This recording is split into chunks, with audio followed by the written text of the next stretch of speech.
5월 21일 목요일 경건의 시간을 시작하겠습니다. 기도하겠습니다. 진리의 빛으로 인도하신 하나님, 오늘도 잊지 않고 저희를 생명의 말씀 앞으로 인도하여 주시니 감사를 드립니다. 분주했던 일상의 호흡을 가다듬고 고요히 성경을 마주합니다. 이 시간 성령님께서 저희의 영적인 감각을 깨워 주시기를 원합니다. 인간적인 생각이나 계산은 십자가 앞에 철저히 비워내고 오직 하늘의 지혜만을 온전히 소망하며 오늘 걸어야 할 믿음의 길을 바르게 분별할 수 있는 은혜의 자리가 되게 하여 주옵소서. 예수님의 이름으로 기도드립니다. 아멘. 요한복음 18장 12절부터 18절까지의 말씀을 보겠습니다. 같이 읽습니다. 로마 군대 병정들과 그 부대장과 유대 사람들의 성전 경비병들이 예수를 잡아 묶어서 먼저 안나스에게로 끌고 갔다. 안나스는 그 해에 대제사장인 가야바의 장인인데 가야바는 한 사람이 온 백성을 위하여 죽는 것이 유익하다고 유대 사람에게 조언한 사람이다. 시몬 베드로와 또 다른 제자 한 사람이 예수를 따라갔다. 그 제자는 대제사장과 잘 아는 사이라서 예수를 따라 대제사장의 집 안뜰에까지 들어갔다. 그러나 베드로는 대문 밖에 서 있었다. 그런데 대제사장과 잘 아는 사이인 그 다른 제자가 나와서 문지기 하녀에게 말하고 베드로를 데리고 들어갔다. 그때 문지기 하녀가 베드로에게 말하였다. 당신도 이 사람의 제자 가운데 한 사람이지요? 베드로는 아니요 하고 대답하였다.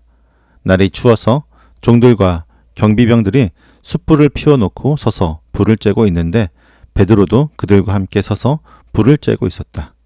아멘. 동산에서 예수님을 체포한 로마 군대와 성전 경비병들은 예수님을 단단히 결박하여 가장 먼저 안나스에게로 끌고 갑니다. 안나스는 비록 현직에서 물러난 은퇴한 대제사장이었으나 사위인 가야바가 그 해에 대제사장직을 맡고 있었음에도 여전히 사내들인의 막후에서 막강한 실권을 휘두르던 인물이었습니다. 만물을 다스리시는 권세와 능력을 가지신 예수 그리스도께서 부패한 인간의 권력의 상징과도 같은 대제사장의 집으로 초라하게 묶인 채 끌려가시는 모습은 깊은 영적인 역설을 보여주고 있습니다. 복음서의 기자는 여기서 사위인 가야바가 이전에 남겼던 예언적인 조언, 즉 한 사람이 온 백성을 위하여 죽는 것이 유익하다라고 하는 말을 무겁게 상기시키고 있습니다.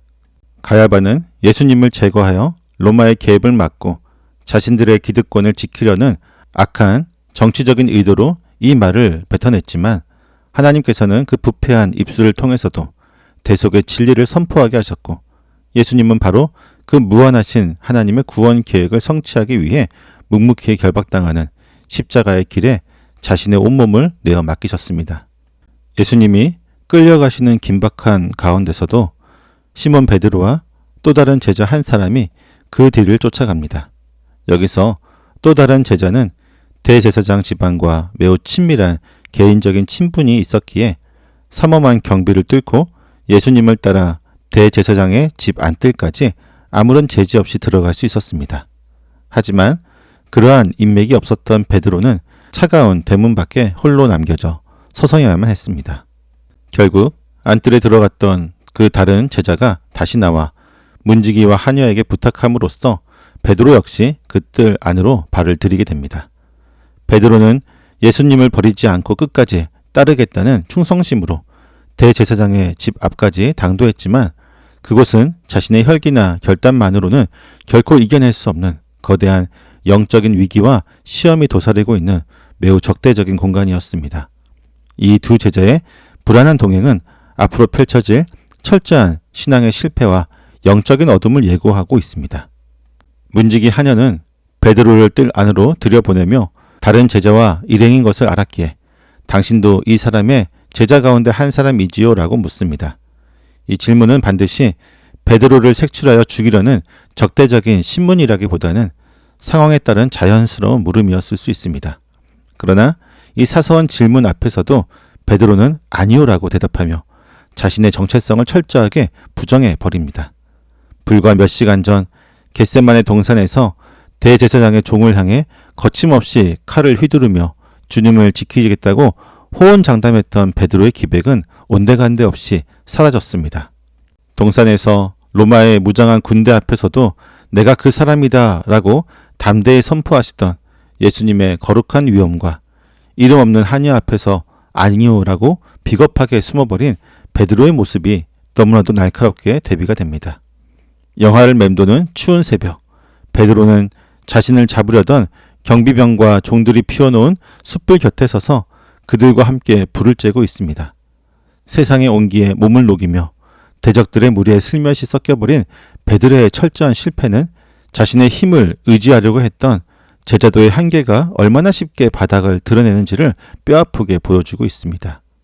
오늘 요한복음 18장의 말씀은 우리를 구원하기 위해 기꺼이 결박을 당하시고 대제사장의 집으로 끌려가시는 예수님의 고난과 그 주님을 모른다고 부인하는 베드로의 철저한 실패를 극명하게 대조하며 보여주고 있습니다.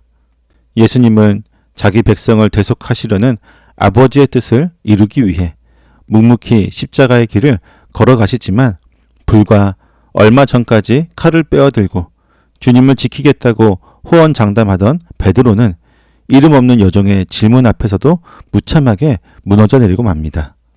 그러나 사실 이 베드로의 초라한 모습은 오늘을 살아가는 우리의 연약한 영적인 현 주소와도 맞닥뜨려 있습니다. 우리는 편안할 때나 내 힘이 의지할 만할 때에는 주님을 위해 큰일을 할 수 있을 것처럼 다짐하곤 합니다.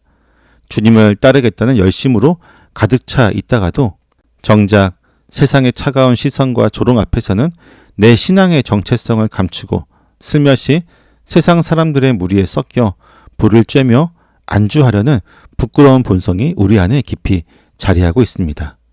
내 힘과 의지로는 결코 십자가의 길을 끝까지 따를 수 없음을 철저히 인정해야 합니다. 십자가 앞에서 산산이 부서지는 나의 자아를 정직하게 대면하는 것입니다. 베드로의 이 참담한 실패가 훗날 갈릴리 해변의 숯불가에서 완전한 회복의 은혜로 이어졌음을 기억하며 절망스러운 나의 연약함 속에서도 다시금 주님의 다함 없는 긍휼을 구하는 것입니다.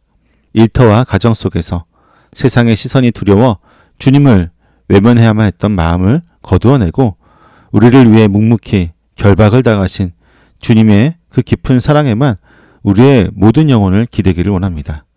오늘 우리의 삶이 내 의지와 열심을 내려놓고 오직 주님의 은혜로 충만해져서 상한 심령을 싸매시고 다시 일으켜 세우시는 위대한 사랑 안에서 믿음의 걸음을 담대히 이어가는 하루가 될 수 있기를 소망합니다. 기도하겠습니다. 연약한 자를 긍휼로 품어주시는 하나님, 저희를 멸망에서 건져내시기 위해 친히 험악한 결박을 당하시고 묵묵히 십자가의 고난을 당하시어 참된 생명을 베풀어 주심에 깊은 감사를 드립니다. 스스로의 결단과 뜨거운 열심만 있으면 끝까지 믿음을 지켜낼 수 있다고 착각했던 저희의 헛된 교만을 고백합니다. 거친 세상의 시선 앞에서는 한없이 작아진 채 신앙의 자리를 쉽게 이탈하여 세속이 주는 만족에 안주하려고 했던 연약한 모습을 불쌍히 여겨 주옵소서. 철저하게 바닥을 드러내는 영적인 한계를 정직하게 마주하며 오직 상한 심령을 다시 싸매시는 주님의 다함 없는 은혜에만 전적으로 기대기를 원합니다. 사람의 의지를 앞세우는 어리석음을 거두어 주시고 세상의 조롱 속에서도 저희를 위해 결박당하신 예수 그리스도를 담대히 따르는 굳건한 믿음의 하루가 되게 하여 주옵소서. 예수님의 이름으로 기도드립니다. 아멘.